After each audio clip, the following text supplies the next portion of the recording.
నమస్తే, నేను Naresh. Welcome to స్వతంత్ర బిగ్ టాక్. లోక్సభ ఎన్నికలకు ముందు కేంద్ర మంత్రి అమిత్ షా మరోసారి సిఏఏ తేనెతుట్టెను కదిపారు.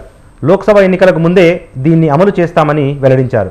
దీనికి సంబంధించిన నిబంధనలను త్వరలోనే విడుదల చేసి దేశవ్యాప్తంగా అమలు చేస్తామని ప్రకటించారు. ఇప్పటికే ఈ భారత పౌరసత్వ సవరణ చట్టంపై విపక్షాల నుంచి తీవ్ర వ్యతిరేకత వ్యక్తమవుతోంది. పాకిస్తాన్, ఆఫ్ఘనిస్తాన్, బంగ్లాదేశ్ల నుంచి వచ్చిన శరణార్థుల్లో కేవలం ముస్లింలనే మినహాయించడం, మిగతా వారు భారతదేశంలో నివసించిన కాల పరిమితిని 14 ఏళ్ల నుంచి 6 ఏళ్లకు తగ్గించడం వంటి సవరణలను బీజేపీయేతర పక్షాలు తీవ్రస్థాయిలో వ్యతిరేకిస్తున్నాయి. మత ప్రాతిపదికన పౌరసత్వం ఎలా ఇస్తారని, ఇది రాజ్యాంగంలోని ఆర్టికల్ 14కు పూర్తి విరుద్ధమని వాదిస్తున్నాయి.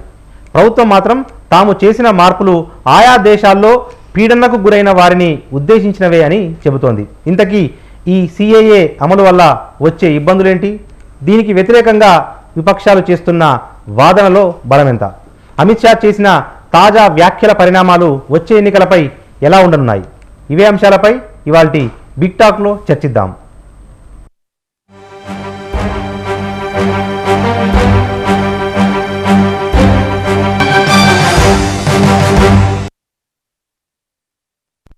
ఇదే అంశంపై చర్చించేందుకు మనతో పాటు డిబేట్లో పాల్గొంటున్నారు ప్రముఖ రాజకీయ విశ్లేషకులు మన్నెం కోటేశ్వరరావు గారు, వారితో పాటు సిపిఎం రాష్ట్ర నాయకులు రమాదేవి గారు, వారితో పాటు బీజేపీ రాష్ట్ర నాయకులు దేవకి వాసుదేవ్ గారు, టీపీసీసీ అధికార ప్రతినిధి సంధ్యారెడ్డి గారు, అందరూ కూడా మన డిబేట్లో జాయిన్ అయ్యారు. మొదట మనం మన్నెం కోటేశ్వరరావు గారి దగ్గర వెళ్దాం.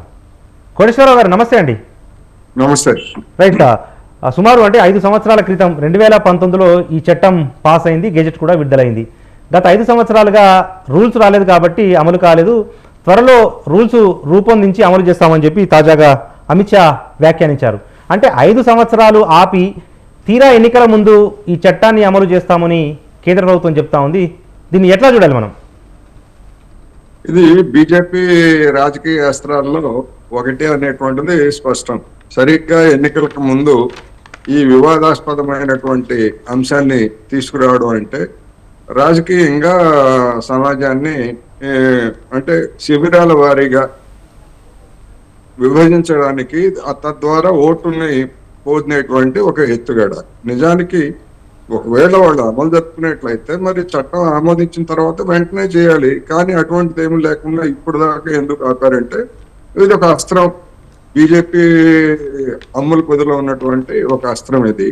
అందువలన ఇటువంటి వాటిని ఇప్పుడు తీసుకొచ్చేట్లయితే ఎన్నికల్లో లబ్ధి చేకూరుతుంది అనేటువంటిది తప్ప మరొకటేమీ ఇందులో కనపట్లేదు. సరే, దానికి సంబంధించినటువంటి అభ్యంతరాలు లేకపోతే అవన్నీ కూడా గతంలో చర్చించినవే.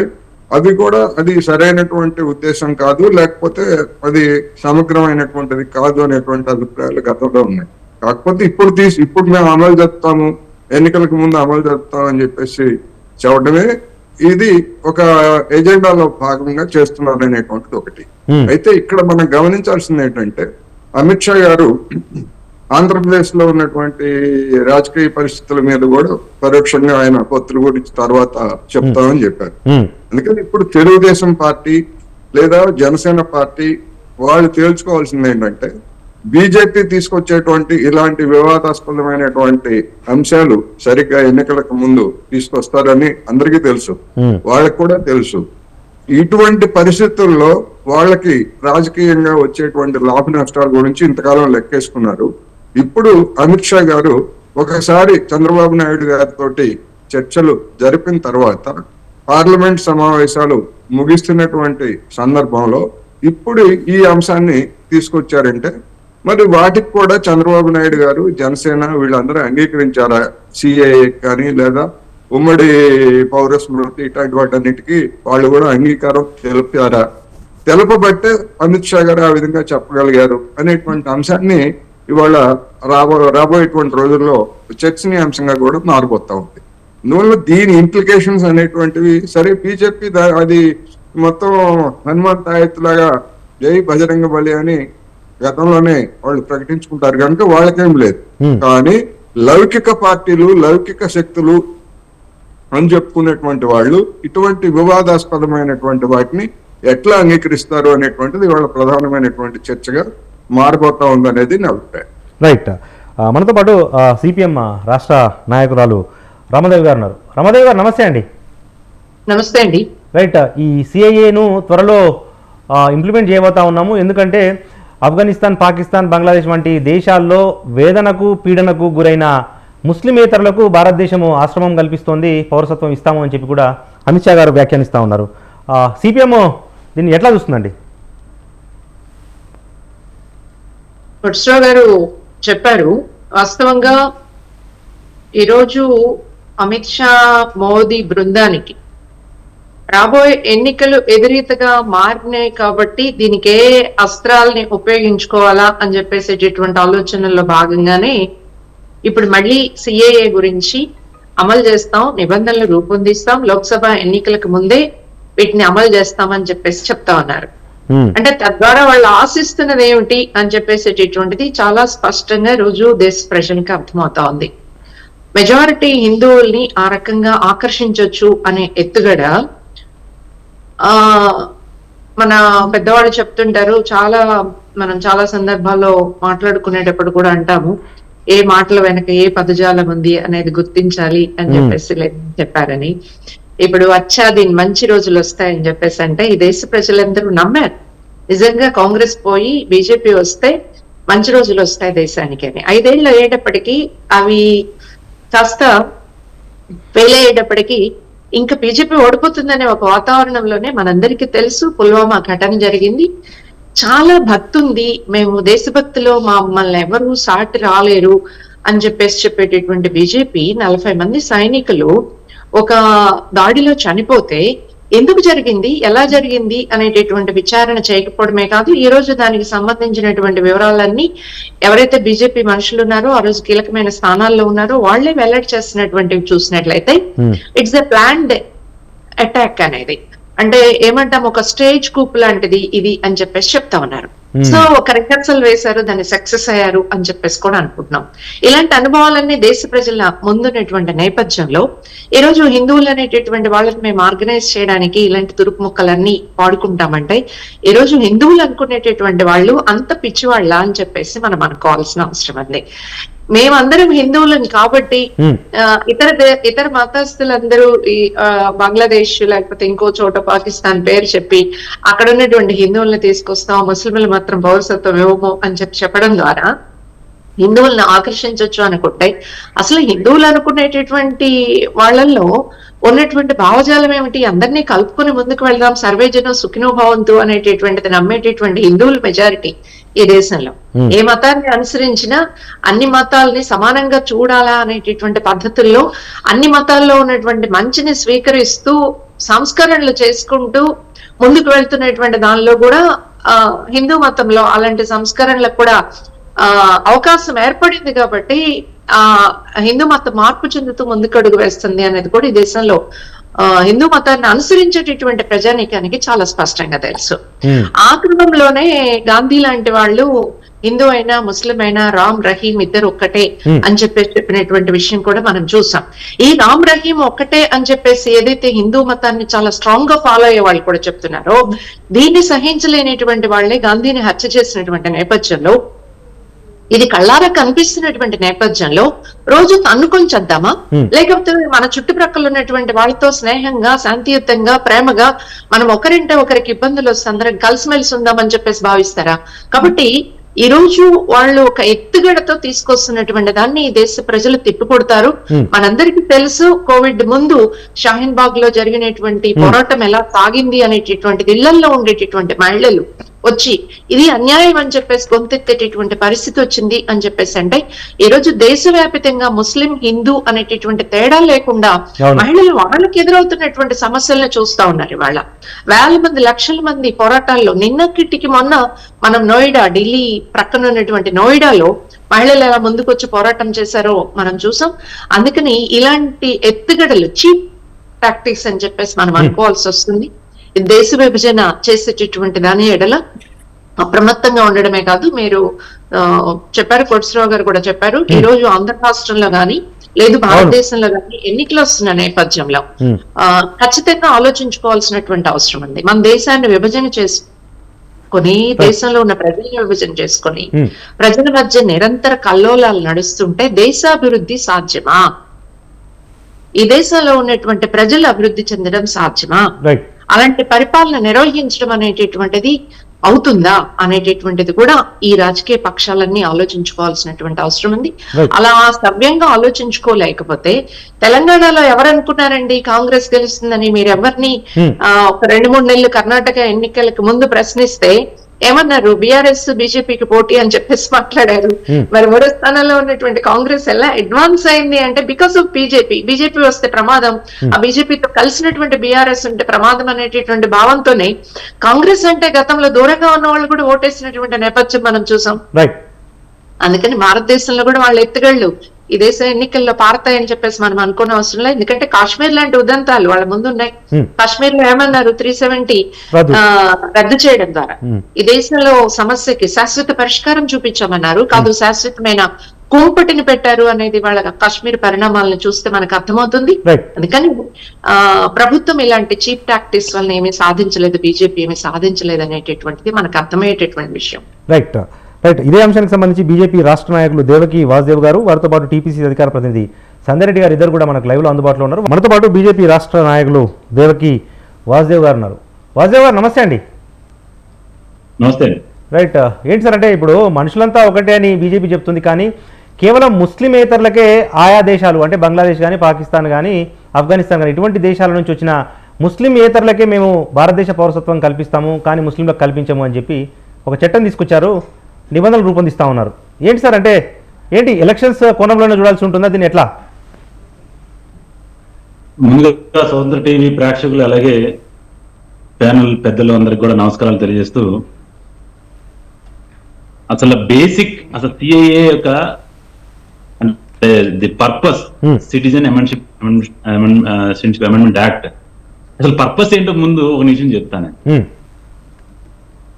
మన దేశం విభజన జరిగిన తర్వాత మరి కొంతమంది ఎక్కడైతే బంగ్లాదేశ్ లో కావచ్చు లేకపోతే పాకిస్తాన్ లో ఉండిపోయి ఉండొచ్చు, అక్కడ వాళ్ళు మైనార్టీలుగా పిలువబడుతున్నారు, మైనార్టీలుగా ఇబ్బందులు పడుతున్నారు, మైనార్టీలుగా అనేక రకాలైన అత్యాచారాలకు గురవుతున్నారు. అటువంటి వారు అక్కడ ఉండలేక విభజన సమయంలో 47 విభజన సమయంలో ఏదైతే మన కాంగ్రెస్ పార్టీ పెద్దలు చేశారో అప్పుడు రాని వాళ్ళు, ఇబ్బందులు పడుతున్న వాళ్ళు అసలు ఎందుకు వస్తారని చెప్పండి? ఒక దేశం ఇంకో దేశంకి ఎందుకు వస్తారు? అక్కడ పరిస్థితులు బాగోలేక వాళ్ళ యొక్క జీవన పరిస్థితులు కావచ్చు, ఆర్థిక పరిస్థితులు కావచ్చు, సాంస్కృతికంగా కావచ్చు. కాబట్టి అక్కడ మైనార్టీలుగా ఉన్న అదర్ దాన్ ముస్లిమ్స్, అది ఒక మతపరమైన దేశం, ముస్లిం కంట్రీ. పాకిస్తాన్ ముస్లిం కంట్రీ, బంగ్లాదేశ్ ముస్లిం కంట్రీ. బాగా వినండి, పాకిస్తాన్ ముస్లిం కంట్రీ, వాళ్ళు దే డిక్లేర్స్ ముస్లిం కంట్రీ. అక్కడ ముస్లింలకు ఉండే సదుపాయాలు కావచ్చు లేదా ముస్లింలకు ఉండే ఇతర వ్యవహారాలు కావచ్చు మిగిలిన వారికి లేక వారు ఇబ్బందులు పడితే ఆ దేశాన్ని వదిలి వచ్చారు. వారితో పాటు అక్కడ రాజకీయ పరిస్థితులు ముస్లిం వారికి కూడా అనుకూలం లేకుండా వారు కూడా కొంతమంది వచ్చారు. కాబట్టి ఈ దేశంలో మనం ఎవరికి మన ఆదరణ చూపాలా? మన అన్నదమ్ములు విభజన కంటే ముందు ఈ దేశంలో భాగమైన వాళ్ళు, ఆ దేశ విభజన సమయంలో రాలేని వాళ్ళు తర్వాత వచ్చినప్పుడు ఈ దేశంలో ఖచ్చితంగా వారికి ఆదరణ కలపాలి. ఇక్కడి నుంచి ఎవరైనా హిందువులు వెళ్ళారనుకోండి అక్కడికి, పాకిస్తాన్ కు, బంగ్లాదేశ్ కు, ఎట్లా ఇప్పుడు పరిస్థితి మీరు చూస్తూనే ఉన్నారు. అంటే పెద్దలందరూ కూడా మనలాగే చాలా పెద్ద రాజకీయ విశ్లేషకులు ఉన్నారు, పెద్దలు ఉన్నారు. వాళ్ళు ప్రతిరోజు ఇంటర్నేషనల్ మీడియాలో కూడా చూస్తున్నారు, అది మన సొంత మీడియాలో కూడా కాదు, ఏ విధంగా హిందువుల యొక్క అత్యాచారాలు జరుగుతున్నాయో పాకిస్తాన్ లో. బంగ్లాదేశ్ లో కొంత పర్లేదు, ఇంకా పాకిస్తాన్ మీద కంపేర్ చేసుకుంటే. మరి నా దేశాన్ని నేను వస్తాను అన్నప్పుడు హిందువులు పూర్వంగా నేను కూడా ఇదే భారతదేశంలో పుట్టే లేదా మా తాతలు ముత్తాతలు ఉన్నారు, మేము ఇక్కడి నుంచి మాకు ఉన్నాయి, వారికి ఇస్తామని చాలా స్పష్టంగా ఉంది. అది తర్వాత ఎన్నికల ముందా ఎన్నికల తర్వాత అనేది మనం మొదట భోంచేసేటప్పుడు కూరలు కలుపుకుంటాం, తర్వాత పచ్చడి కలుపుకుంటాం, తర్వాత సాంబార్ రసం కలుపుకుంటాం, ఆ తర్వాత పెరుగు కలుపుకుంటాం, చేతులు కలుపుకుంటాం. ఇది లాస్ట్ లో ఎన్నికల ముందు చేశారంటే, అంటే ఎన్నికల ముందు అనేక రకాలైన వాగ్దానాలు చెప్పి ఈ రోజు ఏ విధంగా పార్టీలు మరి వెన్ను చూపిస్తే మనందరికి తెలుసు. ఏ విధంగా ఎన్నికల ముందు అమలు కాని హామీలని చెప్పిన బీఆర్ఎస్ మేనిఫెస్టో ఇచ్చినప్పుడు కాంగ్రెస్ కంటే ఇంకో 10% పెంచిచ్చింది. అవన్నీ అమలు కానని మనం అందరం చెప్పుకుంటున్నాం. ఇప్పుడే చూసాం మీ దాంట్లో అడ్వర్టైజ్మెంట్ బ్రేక్ లో ఇది మహాలక్ష్మి అవన్నీ. ఒక పక్క ఏమో ఇవాళ బడ్జెట్ కూడా చూసాం. ఆ బడ్జెట్ కి మరి అంటే ఇంకా నేను పూర్తిగా దాని విశ్లేషణ చూడలేదు. అంటే 50,000 కోట్లు ఎంతో దానికి ఈ యొక్క 6 పథకాలకు ఇచ్చినట్టుగా, మరి మిగిలిన కూడా తర్వాత నెక్స్ట్ రేపు విశ్లేషణలో నేను చెప్తాను దాని మీద. ఈ రోజున సిటిజన్షిప్ అమెండ్మెంట్ యాక్ట్ ఏదైతే ఉందో భారతీయ జనతా పార్టీ కట్టుబడి ఉంది.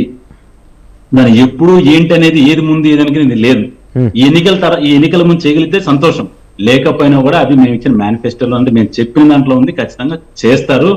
ఇది ఈ దేశంలో ఉన్న ప్రతి పౌరుడికి సమానంగా హక్కులు కల్పించే భారతీయ జనతా పార్టీ. ఇంకా ఒక విధంగా చెప్పాలంటే మైనార్టీ ఒక 10 బేస్లో 5 బేస్లో ఎక్కువ ఇస్తున్నాం. ఎందుకంటే వారికి అభ్యున్నతి జరగాలని చెప్పి భారతీయ జనతా పార్టీ హిందువుల కంటే కూడా ఇక్కడ మనం ఎక్కడ కూడా హజ్ యాత్రలు కానీ ఎక్కడ మనం దాన్ని వ్యతిరేకించడం లేదు. ఇక్కడి నుంచి హజ్ యాత్రకి వెళ్ళాలని ఇంకోటి చేయాలని వాళ్ళ మదర్సాలు పెట్టుకున్నా ఇంకోటి పెట్టుకున్నా కూడా వారు ₹1 కూడా ఈ యొక్క వారి మసీదుల నుంచి కానీ చర్చిల నుంచి కానీ ఈ ప్రభుత్వాలకు రాకపోయినా ఈ ప్రభుత్వాల నుంచి వారి యొక్క మతపరమైన వ్యవహారాలకు కూడా సపోర్ట్ చేస్తుంది. దానికి ఎక్కడ కూడా మేము ఇంతవరకు మాట్లాడలేదు. కాబట్టి సిటిజన్షిప్ అమెండ్మెంట్ యాక్ట్ అనేది ఒక హోలిస్టిక్ అప్రోచ్. ఎక్కడైతే హిందువులు, సిక్కులు, లేకపోతే జైన్లు, ఇతర మతస్థులు ముస్లిం దేశాలలో they declared this Muslim country, they declared Bangladesh Muslim country. మనం సెక్యులర్ అని చెప్పి అందరిని తీసుకొస్తాం అని మనం అందరినీ మనం సమానంగా చూస్తున్నాం తప్పితే ఆ దేశాల్లో మీరు గుండెమే చేసుకొని ప్రతి ఒక్కరు ప్యానల్ చెప్పాలా పాకిస్తాన్ లో హిందువుల పరిస్థితి ఏందనేది, పాకిస్తాన్ లో జైలు పరిస్థితి ఏందనేది, పాకిస్తాన్ లో మరి సిక్కుల పరిస్థితి ఏందనేది. కాబట్టి అక్కడి నుంచి ఇబ్బందులు పడుతూ వచ్చిన వాళ్ళకి భారతదేశం తల్లిగా ఆదరించాల్సిన అవసరం ఎంతైనా ఉంది. ఒకవేళ పెద్దలు ఏదైతే ఈ యొక్క ఎలక్షన్ల ముందు చెప్పారు, ఎలక్షన్ చేశారు అన్న పార్టీలు ఈ రోజు ఏ పరిస్థితుల్లో తెలుసు. ఈ దేశంలో ఆ పార్టీల యొక్క పరిస్థితి ఏంటో మన అందరికీ తెలిసిందే. ఒకవేళ మేము తప్పు చేస్తే రేపు ఎన్నికల్లో ప్రజలే దానికి తగిన సమాధానం చెప్తారు. వారు కరెక్టా మేం కరెక్టా అనేది ఇంకొక 2 నెలల్లో తెలిపోతుంది. మే 30 తర్వాత మన భారతీయ జనతా పార్టీ ఎన్డీఏ 400 సీట్ల పైతో ఈ యొక్క భారతదేశంలో ప్రభుత్వాన్ని నెలకొల్పుతుంది. అందులో ఎటువంటి సందేహం లేదు. ఎందుకంటే ఇదే కాదు, మీరు ఇందాక కూడా చెప్పారు పెద్దలు సిపిఎం వారు ఏం చెప్పారంటే 300 ఆర్టికల్ తర్వాత పరిస్థితి ఏందని. ఒక్కసారి దయచేసి ఈ దేశంలో మత కొల్లాలు 2014 వరకు అసలు తెలంగాణ మనం పక్కన పెడదాం. 2014 ఈ కాంగ్రెస్ ప్రభుత్వం రూల్ చేసినప్పుడు ఎన్నిసార్లు అయిందో పెద్దలు మేము మాకంటే మీరు చాలా సీనియర్స్ రాజకీయాల్లో, దయచేసి కావంటే డేట్లు సహా మీకు ఏర్పాటు చేస్తాం. ఎన్నిసార్లు మతకాలు జరిగింది 370 అంటే 2014 ముందు ఈ దేశంలో భారతీయ జనతా పార్టీ రాకముందు ఈ తెలంగాణలో 2014 ముందు ఏ విధంగా జరిగినాయో మన అందరికీ తెలుసు, గుండె చెప్పొచ్చు. అదే ఆర్టికల్ 370 ముందు కాశ్మీర్ పరిస్థితి ఏంటి, ఆర్టికల్ 370 తర్వాత కాశ్మీర్ పరిస్థితి అనేది కూడా ప్రజలందరికీ తెలుసు. ఇంకా మన మాటల గారెలు ఏదో చెప్తే ఏదో ప్రజలు వింటారనుకుంటే చాలా పొరపాటు. అసలు ప్రపంచం మొత్తం మన G20 మనం ఏర్పాటు చేసాం. అక్కడ అందరు మీరు మేము చెప్పి మన మీడియాలు చెప్పేవి కాదు, లేదా మన ప్రభుత్వాలు చెప్పేవి కావు. ప్రపంచ మీడియా మొత్తం చాలా స్వేచ్ఛగా కాశ్మీర్ లో తిరిగిన తర్వాత వాళ్ళ రిపోర్ట్స్ వాళ్ళు పంపించారు. ఇంకా దాన్ని కూడా మనం అసలు లాల్ చౌక్ లో జాతీయ జెండా ఎగరేయడానికి అవకాశం లేని పరిస్థితి కాశ్మీర్ లో ఉంది. దాన్ని సమర్థిస్తున్నారు కొన్ని పార్టీలు. ఆ రోజు సెక్యూరిటీతో నరేంద్ర మోదీ గారు తర్వాత మన పెద్దలు వెళ్లి సెక్యూరిటీతో అనేక ఇబ్బందులు తెలి జాతీయ జెండా ఈ రోజు అన్ని రకాల పని పాటలకి నచ్చడం లేదు. అక్కడ హిందువులు కూడా అంటే హిందువులు మనుషులు కాదు. మనకి ఎక్కడికాడికి ఏంటంటే హిందువులను అయితే 10 రకాలు విడిపోయారు 10 పార్టీలకి. అదే ముస్లింలు అయితే వాళ్ళ ఫత్వా జారీ చేస్తే పాలిటిక్స్ తో ఆ పార్టీలు ఏం చేస్తాయంటే వాళ్ళని పట్టుకొని మనగా మనకు తెలంగాణ కాంగ్రెస్ ప్రభుత్వం వచ్చిన తర్వాత కూడా మరి ప్రోటెం స్పీకర్ ని మరి అన్ని రూల్స్ తొంగతొక్కి ఒక ముస్లిం పెట్టడం అది అపోజిషన్ పాలిటిక్స్ కాదా? అదంటే వాళ్ళకి రూల్స్ తెలీదా? మరి వాళ్ళ ఇప్పుడున్న పెద్దలందరూ చెప్పలేదా వాళ్ళకి? ఇటువంటి పొలిటికల్ రాజనీతి వేరు, రాష్ట్ర నీతి వేరు. నిన్న చాలా స్పష్టంగా మా నరేంద్ర మోదీ గారు, ఈ రోజు మా అమిత్ షా గారు కూడా మరి మీరు ఏదైతే ఈటీనో గ్లోబల్ బిజినెస్ సమ్మిట్ లో చాలా స్పష్టంగా చెప్పారు. మాకు చాలా స్పష్టంగా తేడా తెలుసు. రాజనీతికి రాష్ట్ర నీతికి we are always about the politics when it comes for the nation. దేశ ప్రయోజనాలకు వచ్చినప్పుడు రాజకీయాలు పక్కన పెడతాము, తర్వాతే రాజకీయాలు, ఫస్ట్ దేశం. చాలా స్పష్టంగా చెప్పారు. వైట్ పేపర్ మీద ఇంత గందరగోళం చేసినప్పుడు ఒకటే చెప్పారు, చాలా తెలుగులో చాలా చాలా చాలా నీట్ గా చెప్పారు. ఏం చెప్పారంటే, నాకు గాని క్యాన్సర్ ఉందని డయాగ్నోస్ అయింది అనుకోండి, నా ఇంట్లో నాకు చెప్పారు అనుకోండి, చచ్చిపోయిన సగం చచ్చిపోయినట్టు మనం. కానీ దాన్ని కంట్రోల్ చేసి దాన్ని అరికట్టి అప్పుడు చెప్పి, బాబు నువ్వు ఇట్లాంటి జాగ్రత్తలు తీసుకోవాలి, ఇప్పుడుగో ఈ పరిస్థితికి వచ్చాము, ఇప్పుడు నీకు క్యాన్సర్ ఉంది, నీకు ఈ మందులు వేసుకుంటే ఇంకొక 5 ఏళ్లలో అట్లా. అదే నరేంద్ర మోదీ ఇదే పరిస్థితి వైట్ పేపర్ 2014లో నేను బయట పెట్టుంటే, ప్రపంచం ముందు మనము చాలా చేతకన చిన్నతనంగా అయిపోయి మనం బలహీనమైన ముద్రని మన ప్రపంచంలో పెడతామని చెప్పి ఆ రోజు మేము 2014లో మేము ఈ వైట్ పేపర్ పెట్టలేదు. 2024లో ఈ రోజు పరిస్థితి బాగుపడిందా? ఎస్, అప్పుడు అలా ఉంది, ఇప్పుడు తీసుకొచ్చాం అని చెప్పి ప్రపంచం ముందు ధైర్యంగా ఆ రిపోర్ట్ పెట్టి, లేకపోతే మన క్యాన్సర్ ఉందని తెలిసిన సౌండ్ చచ్చిపోతాం. కాబట్టి ఆ రోజుల్లో చెప్పలేదు, చాలా స్పష్టంగా చెప్పారు. ఇప్పుడు అట్లాగే సార్, ఇంకోటి రాజకీయాల అంశాలు ఒక్కటే 10 సెకండ్లు, ఎందుకంటే మేడం చెప్పారు ఏంటంటే, కర్ణాటక తర్వాత తెలంగాణలో కాంగ్రెస్ ఏ విధంగా మనం అనుకున్నామని. ఈ రాష్ట్రంలో, ఈ దేశంలో 4 ఎన్నికలు జరిగినాయి, ఒకటే గెలిచింది. తెలంగాణలో కాంగ్రెస్ అదే విధంగా గెలిచింది. తర్వాత మళ్ళీ మనం చెప్పుకుందాం, 4 పరీక్షలు పెడితే ఛత్తీస్గఢ్, రాజస్థాన్, తర్వాత మన తెలంగాణ, 4 రాష్ట్రాల్లో ఒకటి 3 రాష్ట్రాలు ఓడిపోయింది మర్చిపోయి తెలంగాణలో ఒక్కటే చెప్తున్నారంటే నేను వారి యొక్క కాబట్టి ప్రజలందరూ తెలుసు 4 ఎన్నికల్లో 3 చోట్ల గెలిచింది. Right right. మనతో పాటు టీపీసీసీ అధికార ప్రతినిధి సంజయ్ రెడ్డి గారు ఉన్నారు. సంజయ్ రెడ్డి గారు, ఏంటి ఆల్ ఆఫ్ సడన్ గా ఈ పౌరసత్వ సవరణ చట్టాన్ని అమలు చేస్తాము, అది లోక్సభ ఎన్నికల ముందే అమలు చేస్తాము అని చెప్పి స్వయంగా హోంమంత్రి అమిత్ షా గారు చెప్పారు. కాంగ్రెస్ ఎట్లా రెస్పాండ్ అవుతుంది? అమిత్ షా గారు చెప్తారండి. ఇప్పుడు ఇందాక మేడం మాట్లాడినట్టుగా ఎలక్షన్ల ముందు వాళ్ళు 100 చెప్తారు. సరే, ఇప్పుడు మీరు చెప్పలేదా అని మమ్మల్ని అనొచ్చు, కానీ మేము ప్రజలను ఉద్దేశించి మేము ప్రజల కోసం పనిచేస్తాం కాబట్టి చెప్పినాము. సరే, ఎవరి ఎజెండా వారిది, మనం కాదనలేము. వాళ్ళకి ఇప్పుడు 10 సంవత్సరాలు అధికారం ఇచ్చిరు, ప్రజలు ఎజెండా కోసం పోతున్నారు. ప్రజలు నమ్ముతారని నమ్మరనేది సెకండరీ, వాళ్ళ విధానం అది. ఇప్పుడు ఇందాక సోదరుడు చెప్తున్నారు, మరి అసెంబ్లీలో మరి ముస్లింలకి అవకాశం ఇచ్చిందంటే, అంటే ముస్లింలు మనుషులు కాదండి, అంటే ముస్లింలకు ఇవ్వకూడదా? మీకు కాకుండొచ్చు, మీకు మతాలు అంటే మీరు హిందువులు అంటేనే మనుషులు మీ దృష్టిలో, ముస్లింలు మనుషులు కారన్నట్టుగా మాట్లాడడం అనేది అది మా విధానం అండి. మీ విధానం మీరు చేసుకోండి. ఎందుకంటే ఒక్క నిమిషం అన్నా, రాముడు అనేవాడు రూల్స్ గురించి చెప్తున్నాను, మా pro tem speaker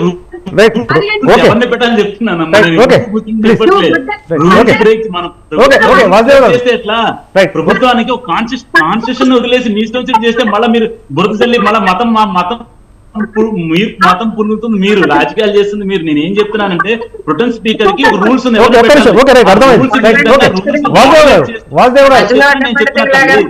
please madam Sanjay Reddy గారు మాట్లాడండి, ప్లీజ్. సంజయ్ రెడ్డి గారు ప్లీజ్. సంజయ్ రెడ్డి గారు ప్లీజ్. సంజయ్ రెడ్డి గారు అంటాడు, ప్రతి దాంట్లో వస్తాడు. నేను మాట్లాడాను, ఇట్లా మాట్లాడితే నా ఎజెండా నేను చెప్తాను, చెప్పండి. చెప్పండి సంజయ్ రెడ్డి గారు, చెప్పండి, మీరు చెప్పండి. రాసుకోమను, అడ్వకేట్ మొత్తం ఈయన టీవీ ముందర కూర్చొని చెప్పేస్తుండ ఆయన. ఎవరి స్టోరీ నీ స్టోరీ చెప్తా, నా స్టోరీ దాంట్లో మధ్యకి ఎట్లా వస్తాను? ప్లీజ్ సంజయ్ రెడ్డి గారు ప్లీజ్. కాంగ్రెస్ పార్టీ అనేది దేశంలో ప్రజలంతా ఒకటే అనే నినాదంతో మేము పోతాం. మా నినాదం, మా పార్టీ, మా ఎజెండా మాకుంటది. మీరు వచ్చి మమ్మల్ని ఎక్కేయాల్సిన అవసరం లేదు.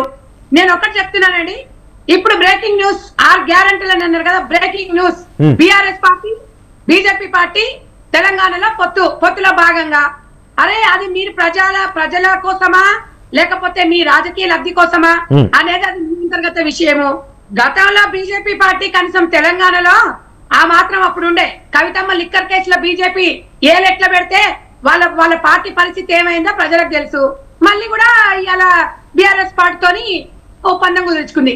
గతంలో విర్రవీగిండ్రు కేసీఆర్ బీఆర్ఎస్ పార్టీ, మాకు 88 సీట్లు ఉన్నాయి, మమ్మల్ని ఎవరు టచ్ చేయలేడు, మేమే కర్త క్రియాకర్మాన్ని మేమే అని చెప్పేసి ఎట్లా చేసిండ్రు. ప్రజలు ఏం చేసిండ్రు ఇవాళ మీ పరిస్థితి ఏందనే తెలంగాణ ప్రజలు నిర్ణయించుకుంటారు. సరే, మీరు ఇంకోరు కలుస్తారా, అక్కడ జగన్ తో కలుస్తారా, చంద్రబాబుతో కలుస్తారా, పవన్ కళ్యాణ్ తో కలుస్తారా, లేని అస్త్రాలన్నీ బీజేపీ పార్టీకి అన్నట్టు. నేను ఒకటి చెప్తానండి, గతంలో మనం ఎలక్షన్స్ అప్పుడు ముందు కూడా జిఎస్టీ కూడా పెట్రోల్ డీజిల్ లో కలుపుతామని చెప్పి వాగ్దానాలు చెప్పలేదా? నల్లధనం మోడీ గారు వస్తే నల్లధనం బయటికి తీస్తారు, ప్రతి ఒక్క అకౌంట్ లో డబ్బులు పడుతుందని చెప్పలేదా? ఇవన్నీ ఇప్పుడు నోట్ల మార్పిడి అయినప్పుడు కూడా ఇన్ని రకాలుగా చెప్పారు. మోడీ గారు వస్తే దేశవ్యాప్తంగా 2 కోట్ల ఉద్యోగాలు ఇస్తామని చెప్పారు. చెప్పలేదు. ఇవన్నీ మోసం కాదా? ఇవన్నీ నిజాలా? ఇవాళ బీజేపీ పార్టీ నమ్ముతారంటే నమ్ముతారా నమ్మరు అనేది ప్రజల కోసం మేము ఇప్పుడు, ఎందుకంటే ప్రజలను మనము ఎప్పుడు కూడా అవమానపరచొద్దు. ప్రజలది తీర్పు అనేది మనం గౌరవించాలి. ఇవన్నీ ఏంటంటే వాళ్ళకి ఏదో ఒకటి ఇక పాకిస్తాన్ గురించి, ఇక లాహోర్ గురించి, ఎంతసేపటికి 3 రాష్ట్రాలను గెలిచినాం ఏమంటారు కానీ తెలంగాణ రాష్ట్రం గురించి చెప్పండి. ఇలా దౌర్భాగ్య స్థితి ఏంటంటే తెలంగాణ నుంచి వీళ్ళు వారానికి వస్తారు, తెలంగాణ గురించి మాట్లాడతారు కానీ తెలంగాణలో బీజేపీ పార్టీ స్టాండ్ ఏంది, మేమేంది చెప్పరు. మనం ఉన్న తెలంగాణ గురించి, మనకున్న స్థితిగతులను బట్టి తెలంగాణలో మీ పార్టీ ఎజెండా ఏంది, మీ కర్తవ్యం ఏంది చెప్పరు. పక్క రాష్ట్రాల గురించి చెప్పుకోవడం అనేది మా సంస్కృతి కాదు. మేము ఒక్కటే చెప్తున్నాం, మహాకూటమి కాదు, ఇండియా కూటమి, ఏ కూటమి అయినా ఎవరున్నా ఎవరు లేకపోయినా మీరు గతంలో కూడా మీరు చూసుకున్నారు. కాంగ్రెస్ పార్టీ వెనుకబడిపోయింది, బీఆర్ఎస్ కు బీజేపీకే పోటీ ఉంటది కాంగ్రెస్ అన్నారు. ప్రజలు ఏం తీర్పిస్తుంటారండి? ప్రజలు ఏం తీర్పిచ్చిండ్రు? ప్రజలు గమనిస్తారు. మతతత్వాలను కాంగ్రెస్ పార్టీ పెంచి పోషిస్తుందా లేకపోతే ప్రజలందరూ సమానం అనేది ప్రజలు నిర్ణయించుకుంటారు. నేను అనేది ఏంటి సార్ అంటే, ఏదున్నా కూడా ప్రజల కోసము మనము పనిచేయాలా. ఈ మతాలను ఎవడు మతం వాడికే గొప్ప, ఎవరి దేవుడు వాళ్ళకే గొప్ప. వీళ్ళు గుర్తు చేస్తేనే దేవుడు, లేకపోతే ఎవడు దీపాలు పెట్టుకోడు, గుళ్ళకి వెళ్తారే. చెప్పండి ఒక్క నిమిషం సార్, ఎందుకంటే ఇవన్నీ కాంగ్రెస్ పార్టీని చెప్పాల్సిన అవసరం. మేము గతంలో కూడా బీజేపీ బీఆర్ఎస్ ఒకటే అని మేము చెప్పినా కూడా కాంగ్రెస్ బీజేపీ ఒకటే అని చెప్పిండు. మరి ఇంకా ఇప్పుడు ఇలా కాంగ్రెస్ బీజేపీ ఒకటే అయిందా? బ్రేకింగ్ న్యూస్ ఇప్పుడే వచ్చింది. మరి ఇక అమిత్ షా గారు 100 తప్పులు చేస్తారు, 100 అబద్ధాలు మాట్లాడతారు. తెలంగాణకు వచ్చినప్పుడు నేను కాళేశ్వరం ప్రాజెక్టు గురించి కూడా చెప్తాను సార్. నిజామాబాద్ కు పార్లమెంట్ సాక్షిగా ఆయన పార్లమెంట్ మోడీ గారు వచ్చారు. మరి ఇవాళ ఒక ప్రధానమంత్రి వచ్చి మరి ఇలా కాళేశ్వరం ప్రాజెక్టు ఇంత అవినీతి జరిగిందని చెప్పిపోయింది. కానీ ఒక బాధ్యతగా లేకుండా కాంగ్రెస్ పార్టీ మీద మోపేసి నింద మోపి వీళ్ళు లెటర్ రాయమనండి, మేము పరిశీలిస్తాము, మేము ఎంక్వైరీ చేస్తాం అంటున్నారు. ఒక దేశ ప్రధాని అట్లా మాట్లాడుతున్నారంటే మీరు ఇంకేం భరోసా కల్పిస్తారు ప్రజలకు? ఇంకేం చేస్తారు? మీరు ఏం చేసిండ్రని ఇంత ఒక కాళేశ్వరం ప్రాజెక్ట్ అనేది ఇంత పెద్ద ప్రాజెక్టుని ఇంత అవినీతి జరిగినప్పుడు మీరు అసలు దాని గురించే అసలు ప్రజల ముందు తీసుకురాలేదు, మాట్లాడలేదు. మీరు ఇప్పుడు దేశాన్ని ఉద్ధరిస్తాము, ఉలామ దాడుల గురించి జనాలకు ఎవరికి తెలియనట్టు మేమే రాముని బొమ్మను మేము రాముని గుడి మేమే కట్టించినాము, ఎవరికి ఏం సంబంధం లేదు. బీజేపీ పార్టీ అసలు ప్రజలు పుట్టక ముందుకే బీజేపీ పార్టీ పుట్టిందంటే అవివేకం అది. ఎందుకంటే గెలుపు ఓటమి సహజం ఎవరికైనా కానీ ఎవడి మతం వాడికే ఉంటది, ఎవరి అభిప్రాయాలు వాళ్ళకు ఉంటది, ఎవరి ఎజెండా ఉంటది. మీరు పెట్టుకోండి, మేము కాదంటలేదు. ఎందుకంటే మేము కూడా ఎజెండా పెట్టుకున్నప్పుడు ప్రజలు నమ్ముతారా నమ్మరా అనేది ఏదేమున్నా కూడా బీజేపీ పార్టీ అనేది మహిళలు మాత్రం తప్పకుండా కూడా ఎదురు చూసిండ్రు. 50 వాళ్ళకి చెప్పిండ్రు ముద్రా లోన్లు అని చెప్పిండ్రు. ముద్రా లోన్లు ఎక్కడ సార్? ముద్రా లోన్ల విషయంలో దేశవ్యాప్తంగా ముద్రా లోన్లు అనేది అసలు చాలా తక్కువ మందికి, ఎక్కడ చూసినా కూడా దానికి ఎలాంటి గ్యారంటీ లేదని చెప్పిండు. కానీ మనం బ్యాంకులలోకి వెళ్తే, ఎందుకంటే బిలో పవర్టీ వాళ్ళు దేశంలో ఎంతో మంది నిరుపేదలు ఉన్నారు, వాళ్ళందరూ చేయాల్సిన బాధ్యత కేంద్ర ప్రభుత్వానికి ఉంటది. కాబట్టి సార్ మీరు కాంగ్రెస్ పార్టీ ఒక 2 నిమిషాలు ఇవ్వాలి. అంటే ఇప్పుడు ప్రధానంగా ఈ సిఏఏకి సంబంధించి ఏంటి కాంగ్రెస్ పార్టీ స్టాండ్ ఏంటి? ఎందుకంటే ఇప్పుడు ఆయా దేశాల్లో మైనారిటీలు ఇబ్బందులు పడుతున్నారు కాబట్టి మన దేశం ఒక పెద్దన్న పాత్ర పోషిస్తూ ఆ మైనారిటీలకు రక్షణ కల్పించేందుకే ఈ పౌరసత్వ సవరణ చట్టం తీసుకొస్తున్నాము, దానికి ఎవరు అభ్యంతరం పెట్టాల్సిన అవసరం లేదు అని చెప్పి బీజేపీ వాదిస్తోంది. దానికి సంబంధించి ఏం చెప్తారు మీరు? ఇప్పుడు వాళ్ళు ఏదైనా పెడతారు, వాళ్ళు ఎలక్షన్ల ముందు పెడతారు, ఇంకొక 4 రోజులు అయితే నోటిఫికేషన్ వస్తుంది. అది ప్రజలు అంటే మేము ఇంతకు ముందు వరకేమో ఇప్పుడే వాళ్ళు మేము సమానత్వం కల్పిస్తున్నాం, మేము అది చేస్తున్నాం అని చెప్తున్నారు కదా. ఇంతకు ముందే ముస్లింల గురించి ఒక సోదరుడు చెప్పారు, వాళ్ళకి ఇవ్వాల్సినంత అవసరం ఏముంది అండి? వాళ్ళకి ఇవ్వాల్సినంత మాత్రాన 8 మంది ఎమ్మెల్యేలు ఎట్లా బైకాట్ చేసి ఎట్లా పోతారండి అసెంబ్లీ నుంచి బయటికి? అంటే ఇవి గమనించారా ప్రజలు? మీ ఎజెండా పెట్టుకోగానే ఎలక్షన్ల కోసం అని తెలియదా? సరే ఎలక్షన్ల కోసం తెలుసా తెలియదని ప్రజలు నిర్ణయిస్తారు. అంటే మా అభిప్రాయం మేము చెప్పినాము, మీ ఎజెండా ఉంటుంది కానీ ప్రజలు ఇవన్నీ గమనిస్తారు. ఒక ముద్ర బీజేపీ పార్టీ అంటే మతతత్వం పార్టీ అనేది మతాలను రెచ్చగొడుతుంది. అంటే అసలు ఎట్లా చెప్తారంటే బీజేపీ పార్టీ లేకపోతే దేశంలో ప్రజలు అసలు బతకలేరు, అసలు వాళ్ళు లేకపోతే అసలు ఇలాంటివి జరగవు. గతంలో కూడా వాళ్ళకి తిననీక కూడా అసలు కాశ్మీర్ లో ప్రజలకు తిననీక కూడా విధానం తెలియదు. ఆర్టికల్ వచ్చిన తర్వాతనే, ఆర్టికల్ 360 వచ్చిన తర్వాతనే ప్రజలు తింటున్నారు, నిమ్మలంగా ఉంటున్నారు. అంతకుముందు అక్కడ ప్రజలు జీవించలేదు, ఏమి చేయలేదు. ఇవన్నీ ఎందుకంటే సార్ ప్రజాస్వామ్యంలో ఇవన్నీ ఒకరి చేతులకు వచ్చిన తర్వాత కొన్ని చట్టాలను మార్పులు చేస్తారు. ఆ మార్పులలో ఎన్నో వస్తాయి, దాన్ని మనం గౌరవించాల్సిన పరిస్థితి ప్రతి పార్టీకి ఉంటది. ఎజెండాల రూపకంగా పోవాలి కానీ ఇవాళ ఎలక్షన్ల కోసం ఎజెండాలు పెట్టుకోవాలి. ఒక ఎజెండా ప్రకారం ఎలక్షన్ పోవాలి కానీ ప్రజల కోసం ప్రజలు మోసం చేయడానికి ఎజెండాలు పెట్టుకొని పోయినంత మాత్రాన ఇలా ప్రజలు ఎవరు నమ్మని పరిస్థితి లేదు. కాంగ్రెస్ పార్టీ సింగిల్ గానే పోటీ చేస్తుందండి. గతంలో తెలంగాణలో కూడా ఏ పరిస్థితి, తెలంగాణలో కూడా అట్లనే మాట్లాడారు అన్ని పార్టీలు. వస్తాను మేడం, తెలంగాణ అంశానికి మనం చర్చిద్దాం. ఒక్క నిమిషం ప్లీజ్, చర్చిద్దాం మేడం. నేను మీ దగ్గరకు వస్తాను తిరిగి please. Right, okay sir. Manikoteswararao గారు, సార్ అంటే ప్రధానంగా ఆయా దేశాల్లో ఉన్న మైనారిటీలను అక్కడ వాళ్ళు వేధింపులకు గురవుతున్నారు కాబట్టి ఆ మైనారిటీలకు రక్షణ కల్పించేందుకే మన దేశ పౌరులుగా వారికి పౌరసత్వం ఇస్తాము అని చెప్తా ఉన్నారు. ఏంటి సార్ ఇది? అంటే ఈ సమర్థించుకునే విధంగా ఉందంటారా ఈ వాదన? ఇప్పుడు బంగ్లాదేశ్ స్వతంత్ర దేశం, పాకిస్తాన్ స్వతంత్ర దేశం, మిగిలిన దేశాలన్నీ స్వతంత్ర దేశం, మన దేశం కూడా స్వతంత్ర దేశం. ఆ దేశాలే కాదు, ఏ దేశం నుంచి అయినా కానీ ఏదైనా కారణాలతోటి అక్కడ ప్రభుత్వాలు వేధిస్తేనో లేదా మరొకటి అయితేనో వచ్చి ఇంకొక దేశంలో మాకు పౌరసత్వం ఇవ్వాలని చెప్పేసి అనేక దేశాలు అనేక మంది వెళ్ళటం అనేటువంటిది కామన్. ఆ విధంగా మన దేశానికి కూడా ఎవరైనా వస్తే వాళ్ళ మంచి చెడ్డల గురించి ఇవ్వడానికి ఎవరు తప్పు పట్టాల్సిన పని లేదు. అది తప్పు పట్టాల్సిన పని లేదు. ఇక్కడ సమస్య ఏంటంటే ఇప్పుడు శ్రీలంక ఉన్నది. శ్రీలంకలో తమిళ హిందువులే సింహళ తీవ్రవాదులు చేసింది ఏమిటి? వాళ్ళు అక్కడ ఉన్నటువంటి మైనార్టీలుగా ఉన్నటువంటి ముస్లిమ్స్ మీద దాడి చేశారు, హిందువుల మీద దాడి చేశారు. ముస్లింలు పొట్ట చేతి పట్టుకొని భారతదేశానికి వచ్చారు, అక్కడ ఉన్నటువంటి హిందువులు పొట్ట చేతి పట్టుకొని భారతదేశానికి వచ్చారు. ఇప్పుడు వీళ్ళు తీసుకొచ్చిన చట్టం ప్రకారం శ్రీలంకలో వచ్చినటువంటి హిందువులకు మేము పౌరసత్వం ఇస్తాం, ముస్లింలకు మాత్రం ఇవ్వమని చెప్తారు వీళ్ళు. ఇది ఏ విధమైనటువంటి న్యాయం అనేటువంటిది ఒక ప్రశ్న. రెండోది సబ్కా సాత్ సబ్కా వికాస్ అని చెప్తారు. కానీ తెలంగాణలో మన జరిగినటువంటి ఎన్నికల్లో కానివ్వండి, అంతకుముందు కర్ణాటకలో జరిగిన ఎన్నికల్లో కానివ్వండి, లేదా లోక్సభ ఎన్నికల్లో కానివ్వండి, ఈ దేశంలో 15% జనాభాగా ఉన్నటువంటి ముస్లిం సామాజిక తరగతికి వీళ్ళు ఒక్క సీటు కూడా పోటీ చేయడానికి వీళ్ళు ఒక్క సీటు కూడా ఇవ్వరు. కానీ మాకందరూ సమానమే అని చెప్తారు. అదేవిధంగా వీళ్ళ ముఖ్యమంత్రి అస్సాంలో ఉన్నటువంటి హిమంత బిశ్వ శర్మ అనే ఆయన మాకు మియాల ఓట్లు అక్కర్లేదు అని చెప్తారు. ఇది స్వతంత్ర భారతదేశం. మియాలు, అస్సాంలో మియాలంటే ముస్లింస్. అదేవిధంగా కర్ణాటక ఎన్నికల్లో చూసాం, జగదీశ్వరప్ప అనేటువంటి ఆయన ఏమి చిన్నాడు కాదు, పెద్దాడు, 75 సంవత్సరాలు తలబడినటువంటి వ్యక్తి, మాకు ముస్లింల ఓట్లు అక్కర్లేదు అని చెప్పేసి ఎన్నికల సందర్భంగా ప్రకటించాడు. అదేమో సామరస్యతకు నిదర్శనం బీజేపీ వాళ్ళ దృష్టిలో.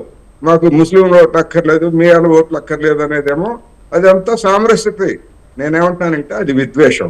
ఇక్కడ తెలంగాణ అసెంబ్లీలో ప్రోటెం స్పీకర్స్ గా ఇద్దరు ముగ్గురికి అర్హత ఉన్నప్పుడు అందులో ఎవరిని ఎంచుకోవాలనేటువంటిది ప్రభుత్వానికి సంబంధించినటువంటి విశేషణాధికారం. ఒకవేళ అది చట్ట విరుద్ధమయ్యేటైతే బీజేపీ వాళ్ళు కోర్టుకు వెళ్ళి ఉండాల్సింది. కోర్టుకు వెళ్ళలేదు. దాన్ని ఎందుకని వెళ్ళలేదంటే వాళ్ళ దగ్గర సమాధానం ఉండదు. అది రాజ్యాంగ విరుద్ధం ఏమీ కాదు ఒకటి. రెండోది అఖండ భారత్ గురించి చెప్తారు వీళ్ళు. అఖండ భారత్ అంటే ఏమేమి వస్తాయండి? భారతదేశంలో ఉమ్మడి స్వాతంత్రానికి ముందున్నటువంటి బంగ్లాదేశ్, పాకిస్తాన్, అదేవిధంగా వీళ్ళు చెప్పేటువంటి ఆఫ్ఘనిస్తాన్ కూడా అఖండ భారత్ లో భాగమే. మరి వాళ్ళంతా మన సోదరులు అయినప్పుడు అక్కడ భిన్నమైనటువంటి కారణాలతోటి ఎవరైనా వస్తే, అక్కడ ఉన్నటువంటి వాళ్ళు వస్తే, ముస్లిమ్స్ వస్తే ఎందుకు వద్దంటారు వీళ్ళు బీజేపీ వాళ్ళు, నాటి జనసంఘంగా ఉన్నటువంటి వాళ్ళు 1971లో బంగ్లాదేశ్ లో అక్కడ పాకిస్తాన్ ముస్లింసే, పాకిస్తాన్ లో మిలిటరీ కానీ లేదా ప్రభుత్వం కానీ ముస్లింసే, కానీ వాళ్ళ మీద అత్యాచారాలు జరిపి మొత్తం అణచివేతకు పూనుకుంటే బంగ్లాదేశ్ లో ఉన్నటువంటి మెజారిటీ ముస్లింసే కదా. వాళ్ళు తిరుగుబాటు చేసినప్పుడు మన ప్రభుత్వం వాళ్ళకి మద్దతు ఇచ్చి అక్కడ విముక్తి పోరాటానికి మద్దతు ఇచ్చింది, వాళ్ళని విముక్తి చేసింది. అప్పుడు అటల్ బిహారీ వాజ్పేయి గారు ఇందిరాగాంధీని దుర్గామాతతో పోల్చారు. దుర్గామాతతో పోల్చారు. ఆ సందర్భంగా అనేక మంది, కొన్ని లక్షల మంది, ఎందుకంటే దేశాలు విడిపోయినప్పటికీ పాకిస్తాన్ లో ఉన్నటువంటి వాళ్ళకి భారతదేశంలో ఉన్నటువంటి వాళ్ళకి బంధుత్వాలు ఇప్పటికే ఉన్నాయి, వాళ్ళు సిక్కులు అయినా ముస్లింస్ అయినా. అదేవిధంగా బంగ్లాదేశ్ లో ఉన్నటువంటి ముస్లింస్ కానీ లేదా హిందువులకు కానీ బంధుత్వాలు అస్సాంలో కానివ్వండి, బెంగాల్లో కానీ ఉన్నాయి. మరి అటువంటి వాళ్ళు వస్తే అటువంటి వాళ్ళు అస్సాం నుంచి కొన్ని లక్షల మంది ఎప్పుడో 70 ఎన్ని సంవత్సరాలు ఇప్పటికి 52, 53 సంవత్సరాల క్రితం వస్తే వాళ్ళందరూ మీరు భారతదేశ పౌరులు కాదు, మీకు మేము ఇక్కడ పౌరసత్వం ఇవ్వము అని చెప్పేసి 50 సంవత్సరాల తర్వాత ఈ సిఏఏ చట్టం పేరుతోటి వాళ్ళని అక్కడ ఇటుపోవాలి. మా ఇక్కడ మానవత్వం అనేటువంటిది కూడా, మానవత్వాన్ని కూడా పరిగణలోకి తీసుకోవాలి. అందుకని ఇది డెఫినెట్ గా ఇది ఒక మత కోణంతో తీసుకొచ్చినటువంటి సమస్య. మరి వీళ్ళు అఖండ భారత్ ని ఏర్పాటు చేస్తాము, అంతిమ లక్ష్యం మాకు అదే అని చెప్పేసి మ్యాప్లు కూడా గీస్తారు. మరి వీళ్ళందరినీ ఏం చేస్తారు రేపు? అందుకని ఇదంతా కూడా ఓట్ల కోసం మత ప్రాతిపదికన ఓటర్లను చీల్చి మెజారిటీ మతానికి చెందినటువంటి వాళ్ళ ఓటు బ్యాంకును ఏర్పాటు చేసుకునేటువంటి ఒక ఎత్తుగడ అనేటువంటిది ప్రతిపక్షాలు గతంలో విమర్శించాయి, ఇప్పుడు విమర్శిస్తాయి, రేపు కూడా ఇటువంటి ప్రయత్నాలు చేసేట్లయితే ఎన్నికల్లో డెఫినెట్ గా రాజకీయ పరమైనటువంటి కోణంతో చూస్తాయి. రాజకీయ ఎత్తుగడలతోనే బీజేపీ ఈ అంశాన్ని మళ్ళీ ముందుకు తీసుకొస్తుందని నేను మరొకసారి చెప్పదలుచు. రైట్. రామాదేవి గారు, అంటే బీజేపీ మేనిఫెస్టోలో పెట్టింది ఎజెండా కూడా చెప్పినట్టుగా ఆర్టికల్ 370ని రద్దు చేసింది, ఆ తర్వాత రామ మందిర నిర్మాణం కూడా పూర్తి చేసింది. ఇక మిగిలి ఉంది సిఏఏ ఒకటే, కాబట్టి ఇప్పుడు మాకు సమయం దొరికింది, మేము అది చేస్తూ ఉన్నాము, దాంట్లో తప్పేంటి అన్నట్టుగా బీజేపీ వాళ్ళు మాట్లాడుతూ ఉన్నారు. అదే సమయంలో బీజేపీ విధానాలను ప్రజలు సమర్థిస్తున్నారు కదా. మన జరిగిన అసెంబ్లీ ఎన్నికల్లో కూడా 3 రాష్ట్రాల్లో బీజేపీ గెలవగలిగింది, తెలంగాణకు మినహా. దాన్ని రైట్ రమాదేవి గారు. యాక్చువల్ గా ఈరోజు బీజేపీని అంత సమర్థించే పరిస్థితి వస్తే బీజేపీ ఈ రోజు చేసుకునేటటువంటి ప్రచారాన్ని, వైట్ పేపర్ చెప్పారు కదా సారు, వైట్ పేపర్ మేము ఇవాళ క్యాన్సర్ ఉందని భయపెట్టకుండా 2014లో 2024లో మేము ప్రకటించడానికి సిద్ధపడి ప్రకటించామని ఏమిటి వైట్ పేపర్ చెప్తా ఉంది. ఈ రోజు ఈ దేశంలో, ప్రపంచంలో ఉన్నటువంటి దేశాల్లో అత్యంత ప్రమాదకరమైనటువంటి అబద్ధాలు ప్రచారం అవుతున్నాయి అనేటటువంటిది, అబద్ధాలు ప్రచారం అయ్యే దేశం భారతదేశం అనేది. ఆ అబద్ధాలు నెంబర్ 1 ఈ రోజు వైట్ పేపర్ అని చెప్పుకోవచ్చు. వికసిత భారతం పేరుతో పెద్ద అడ్వర్టైజ్మెంట్ చేసుకుంటున్నారు వాళ్ళు. ఈ వికసిత భారతదేశంలో ఒక చిన్న ఉదాహరణ అందరికి అర్థమయ్యేదే మనం గుర్తు చేసుకుందాం. 10 కోట్ల మందికి గ్యాస్ కనెక్షన్ ఉజ్వల ఇచ్చామని చెప్పారు. 1100 రూపాయలకి గ్యాస్ సిలిండర్ ధర పెంచింది మోడీ ప్రభుత్వం కాదా? ఈ ప్రశ్న వేస్తే సమాధానం ఏమిటి అంటే వీటన్నిటికి ఎక్కడ సమాధానం దొరకదు. ఈరోజు భారతదేశం ఆర్థిక రంగంలో ప్రపంచంలోనే తలమానికం అయిపోతుంది. 29కి 3వ స్థానానికి వెళ్ళిపోతున్నామని చెప్తున్నారు. ఈ దేశంలో సాధారణమైనటువంటి పౌరుడు ఉన్నటువంటి తలసరి ఆదాయం ఎంత, వాళ్ళకి పర్ క్యాపిటల్ ఇన్కమ్ ఎంత అని చెప్పేసి చూస్తే ఎంత అట్టడుగునున్నామో, హంగర్ దేశంగా ఈరోజు భారతదేశం ఎలా ఉంది, ఈరోజు భారతదేశంలో జరుగుతున్నటువంటి అది పత్రికా స్వేచ్ఛ కావచ్చు, లేకపోతే ప్రజాస్వామిక హక్కులు కావచ్చు, వీటన్నిటిలో వరస్ట్ కండిషన్ లో ఎందుకు ఉన్నామనేటటువంటిది వాసుదేవ్ గారు ఆలోచించాలి. సో మరి వైట్ పేపర్ ఒక్క మాటలో చెప్పాలంటే అబద్ధాల మేడ మీద నిర్మించుకునేటువంటి వైట్ పేపర్ ని ఈ రోజు ప్రకటించి ప్రజల్ని నమ్మించడానికి ప్రయత్నం చేస్తున్నారు. ఈ నమ్మించడానికి ప్రయత్నం చేసేటటువంటి దానిలోనే వాళ్ళు చాలా అంశాలని ముందుకు తీసుకొచ్చి వాటిని వీటి మూలంగా చాలా బ్రహ్మాండంగా సాధించామని చెప్పేసి చెప్పడానికి ట్రై చేస్తున్నారు. నేను ఇంత ముందే చెప్పాను 370 గురించి. మనందరికి గుర్తుంటే నోట్లు రద్దు చేసింది ప్రభుత్వం, పెద్ద నోట్లు రద్దు చేస్తున్నాం.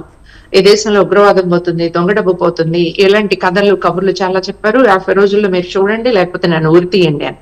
ఈ రోజు ఏం చేయాలి? మన మోడీని ఉరి తీయాలిగా ఆయన మాటల ప్రకారమే, మన మాటల ప్రకారం కాదు.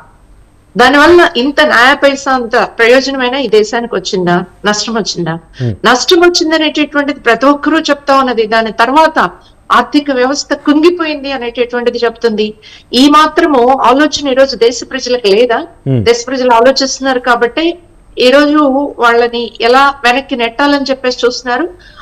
వాళ్ళు ముందుకి నడవడానికి, నిలబడటానికి ఒకవైపు అబద్ధాలను ప్రచారం చేస్తున్నాయి, రెండో వైపు దేశంలో ఉన్నటువంటి వాళ్ళ అమిత్ షా ప్రకటన ఏమిటి? మా ఎన్డీఏలోకి చాలా పక్షాలు వస్తున్నాయని. వాస్తవానికి ఏం జరిగింది? గత 4 ఏళ్ల పర్వంలో మనం చూసినట్లయితే ఏం జరిగింది?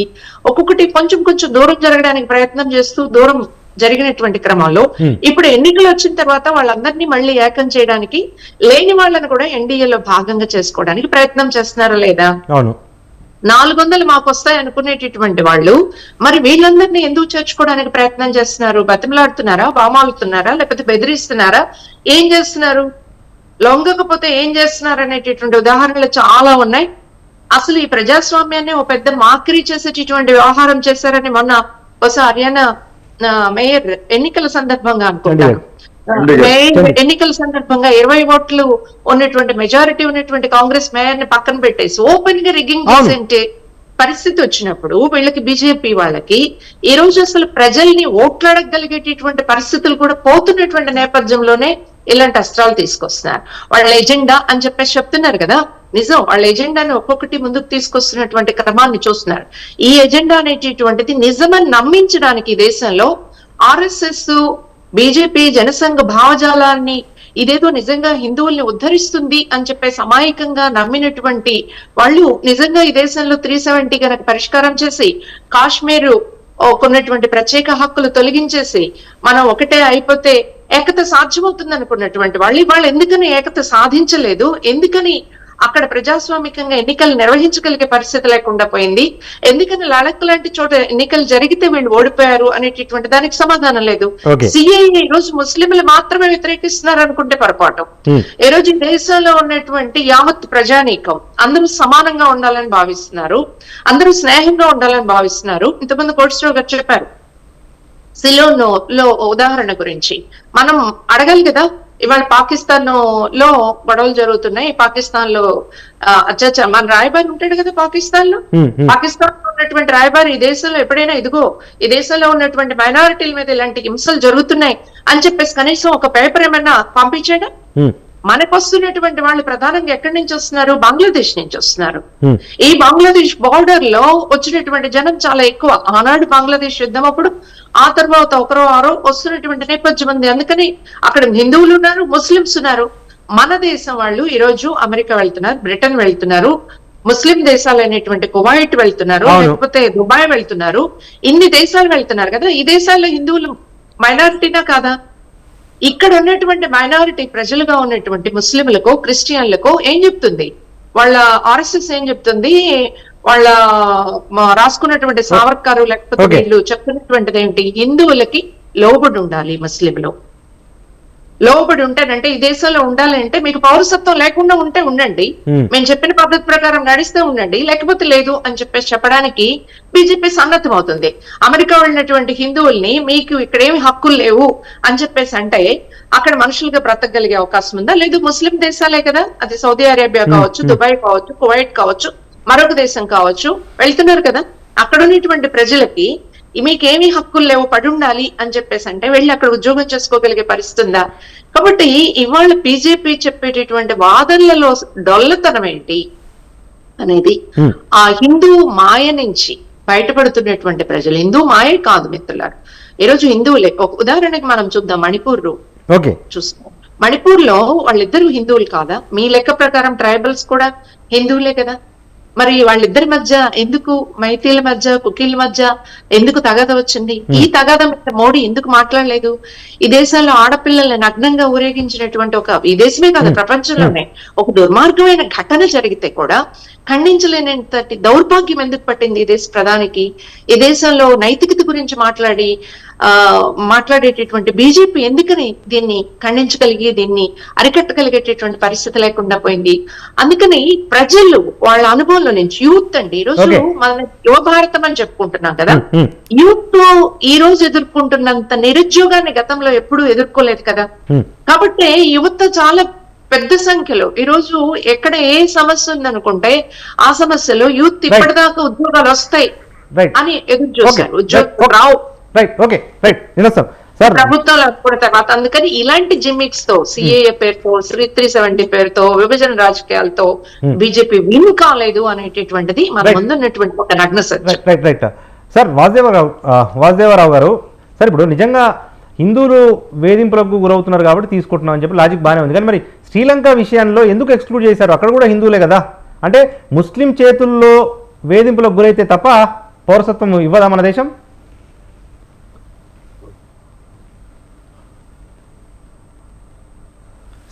సార్ మ్యూట్లో ఉన్నారు సార్, అన్మ్యూట్ చేయరా?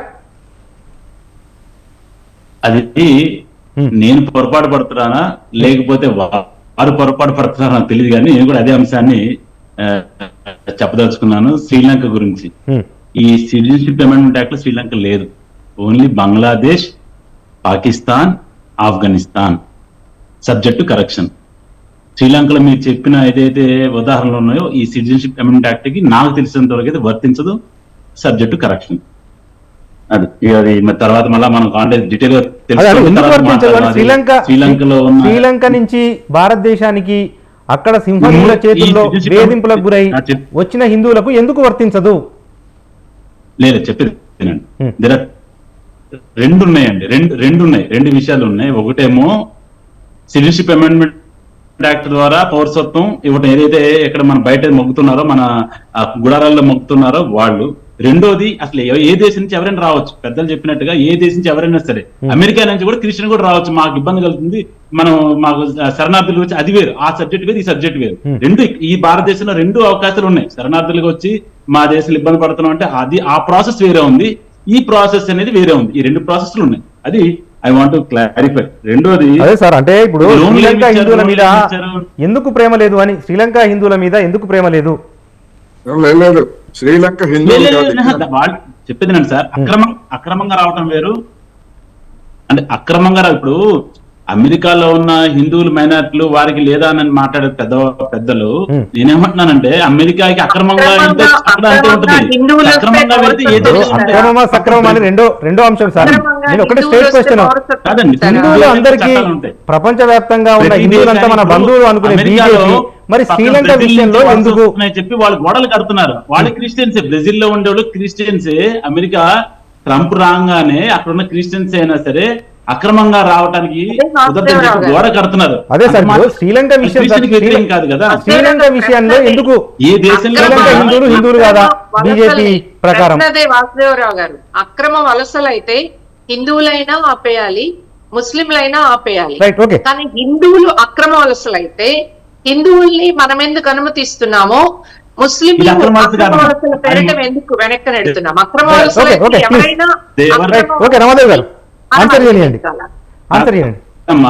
అక్రమ వలసలు అనేది దీనికి there is a slight difference.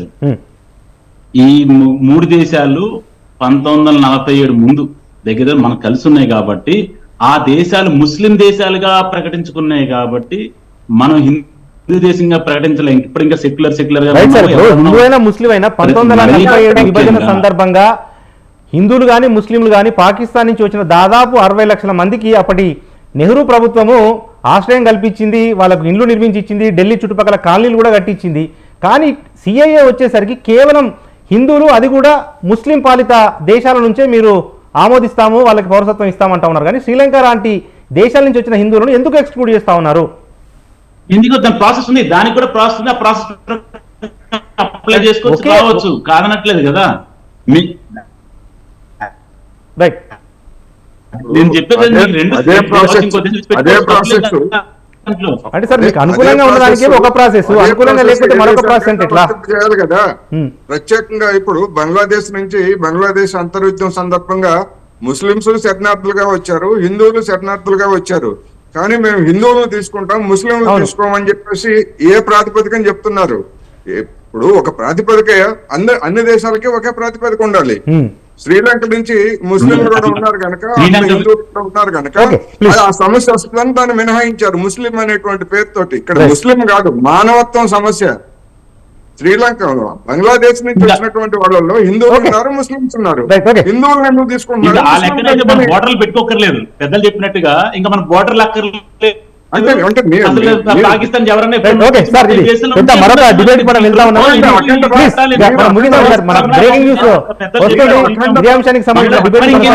ఏది ఏమైనప్పటికీ గత 5 సంవత్సరాల క్రితం భారత పౌరసత్వ చట్ట సవరణను తీసుకొచ్చిన బీజేపీ 5 సంవత్సరాల తర్వాత తీరా ఎన్నికల ముందు మరొక 10-15 రోజుల్లో ఎలక్షన్ షెడ్యూల్ వస్తుంది అని చెప్పి ప్రచారం జరుగుతున్న సమయంలో ఈ సిఐఏను అమలు చేస్తామని స్వయంగా ఒక రాజకీయ నాయకుడు కాదు, స్వయంగా దేశ హోంమంత్రి ప్రకటించడము నిజంగా ఇది ఎన్నికల కోణంలోనే చూడాల్సి ఉంటుంది అని చెప్పి విపక్షాలు మండిపడుతుంటే, బీజేపీ మాత్రం ఎజెండాలోనే ఉంది, 2019 ఎన్నికల మేనిఫెస్టోలో ఉంది, ఆ మేనిఫెస్టోని అమలు చేస్తున్నాం తప్ప దీనికి రాజకీయాలు అద్దాల్సిన అవసరం లేదు అని చెప్పి బీజేపీ వాదిస్తూ ఉంది. ఏది ఏమైనప్పటికీ వచ్చే ఎన్నికల్లో ఏ రకంగానైతే ఆర్టికల్ 370 రద్దు, రామమందిర నిర్మాణము ఏ రకంగానైతే ఎజెండాగా మారబోతుందో ఈ సిఏఏ అనేది కూడా ఒక ఎజెండాగా మారబోతోంది అనేది మాత్రం సత్యం.